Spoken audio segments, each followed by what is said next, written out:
Tapos higa, lakad ulit, gano'n. Okay, hanggang Monday. Tapos Monday, sabi ko nga, tatanggalin natin yung massage, lilinisan namin. Okay. I-demonstrate ko na kung paano ang paglinis para alam na ninyo kung paano linisan, no? Sige. So, dito ulit tayo sa gamot. Sa number 5, nakasulat dyan, Cutacep spray, no? Nakalagay naman sa container na ganito, no? Cutacep spray. Ito ay isang disinfectant na non-alcohol based to, no? So, gagawin nyo lang, siguro mga 5 inches lang yung distansya, 2 pump lang na ganon, no? Tapos, patuyuin natin, gamit naman ng cotton bud, lalagyan natin ng mupirocin ointment, yung Bactroban, no? Antibiotic yan na topical.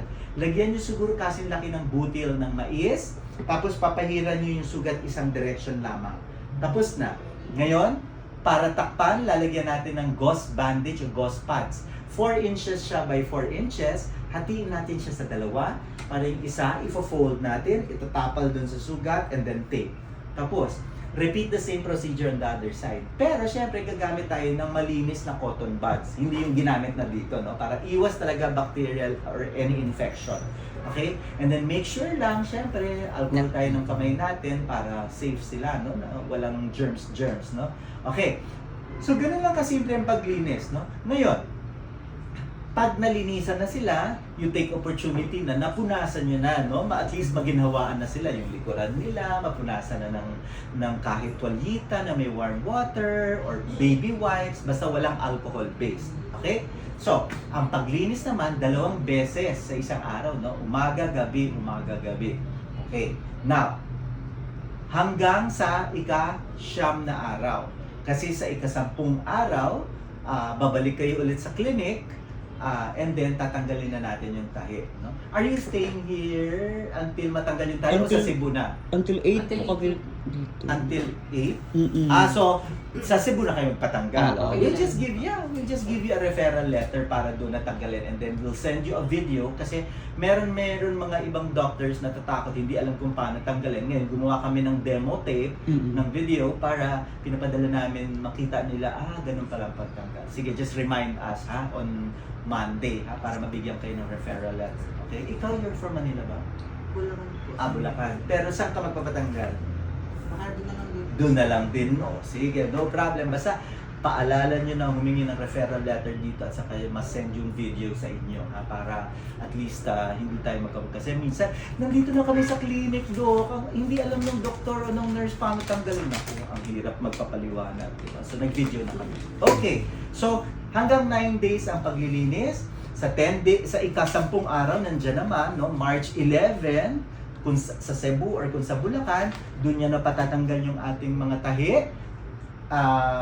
Tapos noon, March 12, pwede na kayong maligo or mag-shower, no? Basta bago kayo maliligo, yung sugat, papahiran muna ulit natin ng ointment, no? Para hindi pasukin yung loob ng tubig. Then, pagkatapos maligo, patuloy niyong lilinisan yung sugat ninyo, araw-araw pa rin, no? Everyday pa rin ang linis, 2 beses sa isang araw, hanggang, thank you sir, hanggang nakita niyo tinutubuan na ng balat yung sugat, yung wala ng langib, no? Yung nagpipinkish na siya, namumuti na, okay na yon, pero ingatan pa rin yung kilos kasi manipis yung balat, pero wala ka ng gasa, no? Stop cleaning. Pero yung benda natin, kailangan nakasuot yan ng 1 buwan tayo magbebenta. Naka-note na rin dyan, first month bandage, so 1 month bandage, okay? Kasi kadalasan tatanong, pwede naman hindi magbenta. So ako nililista ko na para may reminder na kayo. So 1 month ang bandage, no? And then second month, nandyan din nakasulat, sports bra na kayo, no? Ang sinasuggest ko na sports bra, yung malapad yung garter dito, no? Para hindi tutukod yung garter agad dun sa sugat. May pasyente kami ganyan, yung sports bra niya, yung garter agad dito, tumukod sa sugat, napanipis, nabutas ulit, no? Nagkasugat ulit. So, kaya sabi ko, yung malalapad na garter. Tapos pag nag-sports bra na kayo, simulan nyo na ang pagmamassage. So, ang massaging natin, simula sa ibabaw, circular motion na mayroong pababa, no, ganyan. Tapos sa tagiliran, circular pero may push na paloob, and then from underneath, ganyan, upward. So ganyan lang, bilog-bilog lang, no? So ang massaging natin. Now, how often? Gaano kadalas ang pag-massage? twice a day, 3 times a day, mas madalas, mas maganda. Para nag-a-adjust yung ating katawan doon sa implants. Gano'n Kasi po katagal siya? yan, pwedeng 5 minutes per massage, okay na yon, no? Paggising mo sa umaga, or habang nasa shower ka, or bago ka matulog, it has, parang magiging part yan of your beauty routine every day. Kung nagtatagal tayo sa face natin, hindi magtagal tayo mas lalo dito, no? Kasi syempre, bagong opera yan, no? At foreign body, yun yung, mamaya, I'll get to it, no? Kasi foreign body nga yan. Minsan hindi nababasa, no? I'll explain that later. Okay? Now, you can massage all the way until 6 months. Bakit? Kasi kami dito sa instituto, binibigyan namin ng hanggang 6 months maximum, no? Ng paghilom ng sugat natin sa loob. Kasi hindi natin siya nakikita kung kamusta yung paghihilom sa loob. So, 6 na buwan ang maximum. Okay? So, you may massage all the way up to 6 months. Now, baka i-chat ninyo ako or si Ryan kung sino yung kausap mo. Bakit ganon? 4 na buwan na yung isa'y matigas, magapa rin, yung isa'y malambot na, maganda na. Pwedeng ganon. Kasi ang katawan natin hindi talaga pantay ang pag-heal, no? Bakit? Kasi syempre, hati yung utak natin sa dalawa. So kung ano yung nangyayari sa kaliwang bahagi ng katawan natin, maaaring iba yung nangyayari sa kanan bahagi ng katawan. So hindi talaga pantay. Ngayon, magka-klase kayo, same day kayo na operahan, o mag-exchange man kayo ng, mag-friends kayo, sabihin mo, Mari, kamusta ka na? Ito akin magapa ganyan pero malambot. Tapos sabihin niya isa, ay hindi, yung akin maganda na ganyan, bakit gano'n? Ang pwedeng mangyari kay Juan, pwedeng hindi mangyari kay Pedro. Iba-iba ang katawan, iba-ibang pag-heal, no? So, laging may comparison kasi na gano'n laging, bakit si gano'n? Ang gabilis sa ganito. Kasi baka iba yung ginawa nito. Walang kasalanan si Dr. Jan, okay? Walang inosente ang Dr. Jan. Ginagawa niya yung professional niya sa nababase niya sa pag-aralan niya, sa libo-libong na operahan niya, no? Okay, katawan natin yan. So, massage all the way up to 6 months, okay? So, that's normal na hindi talaga pantay ang pag-healing. Ngayon, kung halimbawa, ay umabot na ng 7 buwan, ayan, 7 months na, 8 months na, sabihin nyo, Jake, matigas pa rin. Ayan. So, ikaw, kung nasa Bulacan ka lang, mas malapit ka, kung kaya mo mag-visit agad dito sa atin, sa clinic, bisita ka para ma-check natin kung kamusta. Walang bayad na naman ang mga check-up, no? In your case naman, you're all the way from Cebu. If you can take a picture of it, probably si Doc can assess already based on the picture whether nagsisimula na ang capsular contracture. So, ano ang capsular contracture kung naririnig nyo na ito? Capsular contracture ay ang pagre-reject ng katawan natin mula dito sa implant, no? Nire-reject niya tong implant. Bakit niya nire-reject ito? Kasi ang implant ay isang foreign body, no? So our body is not used to being nilalagyan ng mga placed ng mga foreign objects, no? So since hindi niya nababasa kung ano itong foreign body na ito, yung defense mechanism ng katawan natin para depensahan tayo dito, ang tendency niya ay nagbe-build ng tissue. Pinapalibutan niya ng tissue yung implant para protektahan tayo mula dito. So kapag kinapa mo yung breast mo, bakit matigas? Ang matigas ay ang tissue, no? Kaya encapsulate, capsular. But of course, this is Motiva, no? So of course, yung implants natin hindi yan titigas, no? This is silicone gel na. This is Winner China brand pero maganda pa rin, no? So hindi na yan titigas. Okay? So, ang tumitigas dyan is yung capsule. Kay Barbie ba? Okay? So, ano yun? Yung kay Barbie, Winner, China brand? China. Oh, yan. That's Winner brand, no? So, maganda rin naman si China. Walang ano ang China, no?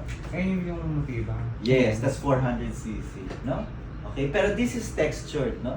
I wonder if this is smooth. Smooth ba to or textured? Okay lang naman din yun. Okay? So, yan.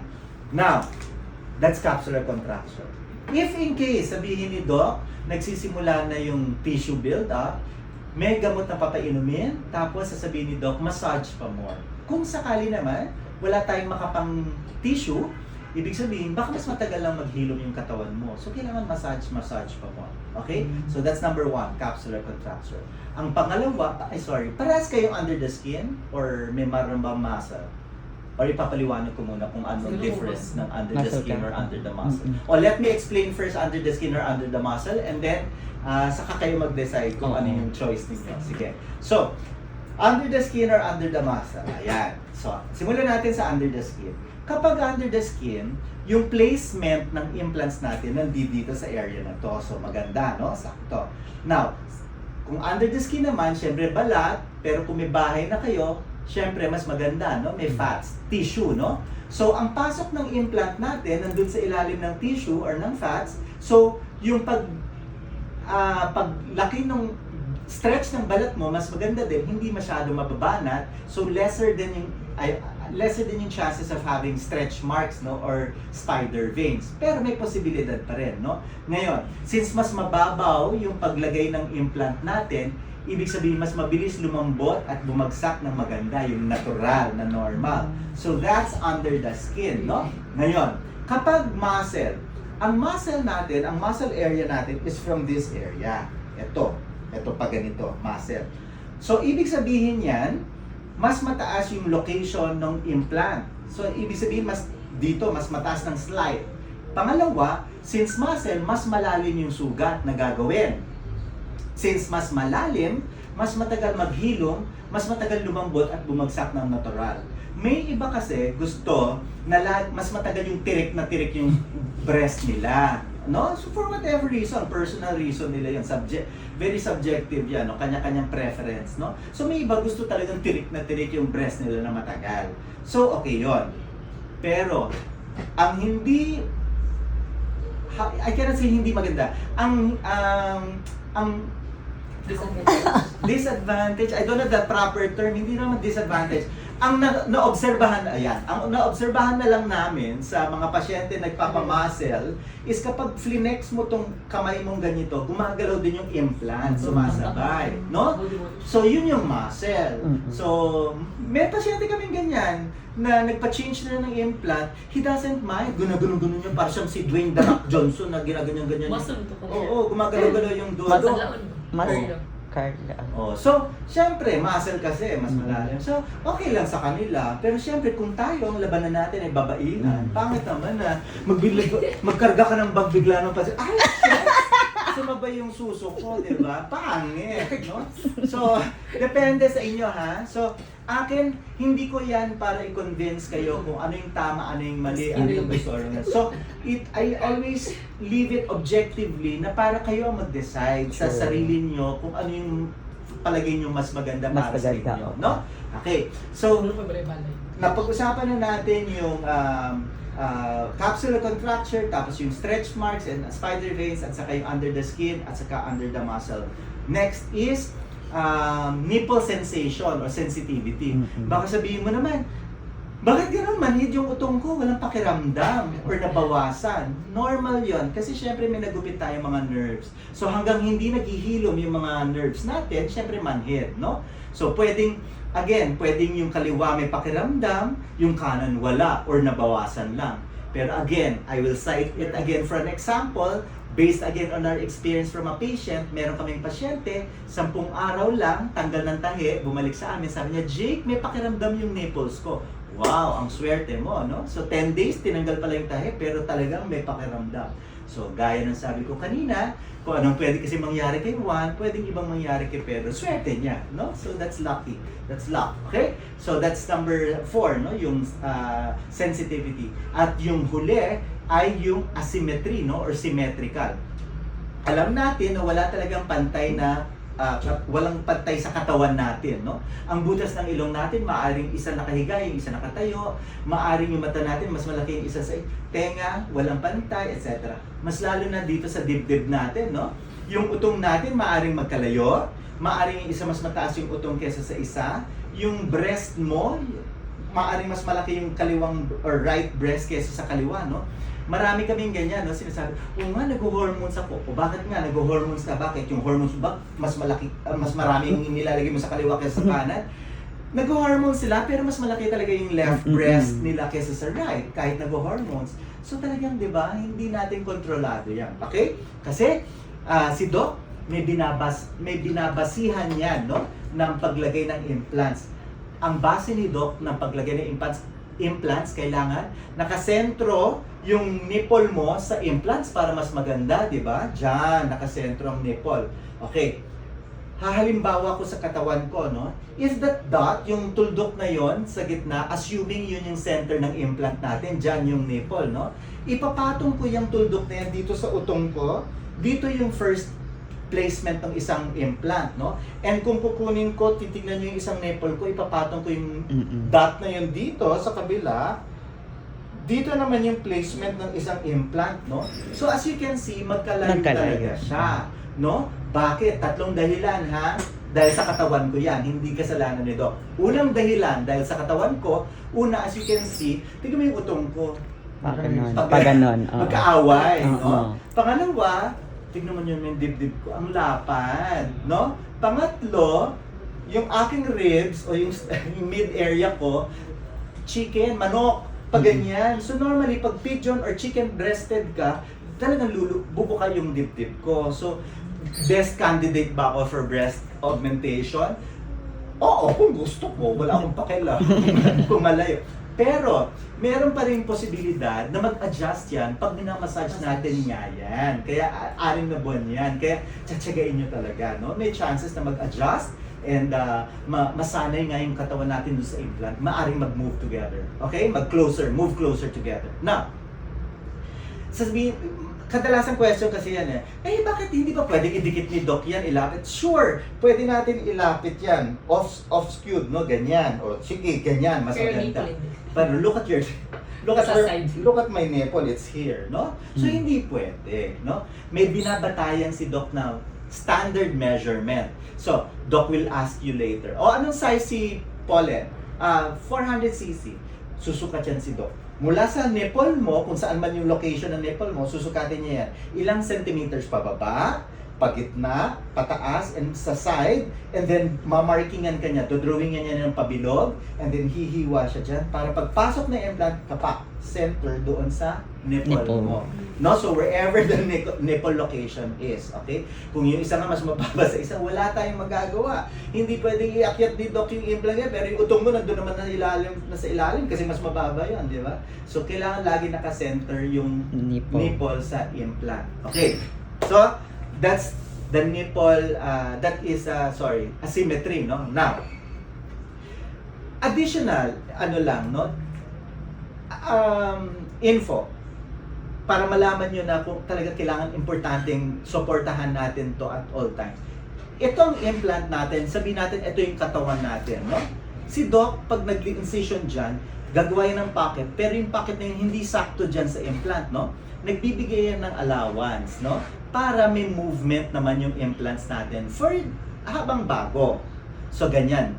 Ngayon, as your body heals, pag naghihilom na yan, nagbibuild na ng tissue, no? Around the implants, and then kung nasaan yung position ng implant, doon na din mape-permanent yung implant mo. Yung iba kasi, pasaway na wala pang 1 buwan, 2 linggo pa lang nirarampa na, wala agad na support. Ano mangyayari? Siyempre gagalaw-galaw yan. Kunyari, ito yung boundary niya, no? Gagalaw-galaw yan, walang support. Tapos halimbawa, walang support. Tapos nagkataon na doon nagbibuild ng tissue na, kung nasaan na pa-locate yung implant mo at doon nag-close yung implant mo, kapak. Di ganun yan. Parang tabingi, or yung iba nafe-feel na may kulubot. Kasi nga, hindi nyo sinusuportahan niya ng intact na first 2 months So kaya sinasabi ko lagi, crucial yung unang 2 buwan. No? 1 buwan benda, 2 buwan sports bra, and start massaging. Okay? So that is very important. Now, baka sabihin nyo sa akin, napaka-stricto naman ang instituto na yan. Diyos ko, nasa bahay lang naman ako, wala naman akong ginagawang mabibigat na trabaho. Pwede ko bang pahingahin? Sure. No? Kung nasa bahay ka lang, pa-chill-chill ka lang, manonood ng Netflix, nag-ML, or whatever man ginagawa nyo, fine. 1 hour, 2 hours, walang bandage is fine. Pero after 1 hour or 2 hours, balutan ulit, support ulit, okay? So yan. Ngayon, especially kapag matutulog kayo. Kapag matutulog tayo ng unang 2 buwan, lagi tayong may support. Kasi pag wala tayong support at matulog ka ng naka-90 ka lang, toink, maghihiwalay talaga Oo. yan. Babagsak talaga sa tagiliran. Okay? So, important na may support tayo. Okay? First 2 months. Now, a tip lang. If in case kayo, manipis ang mga balat ninyo, sensitive kayo, in 2 weeks time, napansin nyo na nag-build kayo ng allergy or rashes dahil sa bandage, kasi garterized yun, anong gagawin nyo? Papangit ang balat. Bili kayo ng tube, tapos bago nyo balutan ng bandage para hindi direct contact doon sa balat ninyo, hindi papangit, no? Okay, ngayon, sa 2nd week yun. Kung halimbawa, nagsimula naman sa 3rd week, yung inyong mga rashes, mag-sports bra na kayo sa 3rd week, pero balutan pa rin ng bandage. Para pagdating nung 4 weeks na tapos na yung bandage, naka-sports bra na kayo, no? And then start massaging. Okay? So, that almost concludes our orientation. Pero, bibigyan ko lang ng additional tip. Lagi ko sinasabi, para maganda ang paghilom ng ating sugat at ng katawan, wala tayong problema, 3 things are involved, no? First is yung proper diet, no? So alam natin na habang nagpapahilom tayo ng katawan, syempre kakain tayo ng healthy, no? Lots of food with rich in vitamin C. If wala kayong vitamin C Can still supplement, take the vitamin C. yes, you may 1 month. Stop pala lahat muna ng other beauty pills ninyo, ha? Yung mga collagen, gluta, hormones, vitamin E, stop Vitamin muna C. lahat yan for 1 month, no? So from now hanggang 1 buwan, basta vitamin C. Kaya importante kung hindi kayo nagso-sodium ascorbate, no? Yung mga B-well, iFern, yung mga ganyan, kung hindi man, kunin nyo sa pagkain yon, no? Mga pineapple juice, calamansi, or whatever rich in vitamin C. So number 1 is eating a healthy diet. Pangalawa, syempre, bagong opera tayo, yung lifestyle natin, no? So, in the lifestyle, 3 yan, no? I always say that. Number 1 is yung proper sleep. Yung wastong pagtulog, no? Wastong pagtulog. 8 to 10 hours sleep, no? Bakit? Dahil syempre, when our body is at sleep at night, that is when the time when our body heals, no? Nagre-repair ng mga sirang cells, no? So, proper sleep. Pangalawa sa lifestyle is iwas muna kung naninigarilyo man, iwasan yung paninigarilyo, no? At pangatlo, yung pag-inom ng alak. Syempre, kung may party, baka hindi maiwasan. Kung kayang iwasan, iwasan. Pero hindi ko pinagbabawal. Papaliwanag ko lang yung dahilan ng ano mangyayari sa alak. Pag uminom tayo ng alak, yung alak hahalo sa dugo. Ang dugo nananalantay sa mga ugat or sa veins. Yung dito, yung sugat nga natin dito, gupit-gupit, so maaring hahalo yung alak at dugo doon sa sugat at saka doon sa implant. So hindi agad maghihilom yung sugat natin sa loob. Okay, so that's the most logical explanation there. So, iniiwan ko yan sa inyo to decide whether iinom kayo or hindi, nasa sa inyo yon. Amin is only to look after the best interest or welfare ng pasyente na hindi kayo mag-uulit ng inumin ng gamot, no? At minsan, hindi nakukuha yan ng pag-inom ulit ng antibiotic, no? Mamaya isasample ko yan. Mapunta muna tayo sa 3rd. Yung 3rd and last is syempre yung wastong paggamit, no? So gaya ng sabi ko, 2nd month lang magsa-start ng massaging kung may boyfriend or partner or whatever. Kung kaya maiwasan muna yung pagdakma, no, ng ganyan, ng wound, kasi magsusugat ulit, no? So, sasabihin natin sa boyfriend, diyan ka muna sa likod, ano ka muna, support ka lang dyan, massage ka din, no? Mas maganda kaysa yung mapuwersa natin yan, okay? So, ingatan natin yan, okay? Now, I'll sample lang going back. Meron kaming pasyente, lagi ko sinasample yan. Taga Baguio, 3rd week na niya, no? So, dapat pagaling na, sabi niya, maganda na, malambot na. Meron siyang kinilos, meron siyang inabot, na alanganin, parang natukod ng kamay niya. Ay. Yes, namaga ulit, no? So, namaga ulit. So, ang ginawa namin, pinainom namin ulit ng antibiotic 1 linggo. Nabawasan yung pamamaga, pero obviously, mas malaki pa rin siya kaysa doon sa isa. So, sabi ko, sige, give it time. Sabi ko gano'n, baka medyo lumiit pa rin yan, no? Pero 7 days na yung antibiotic.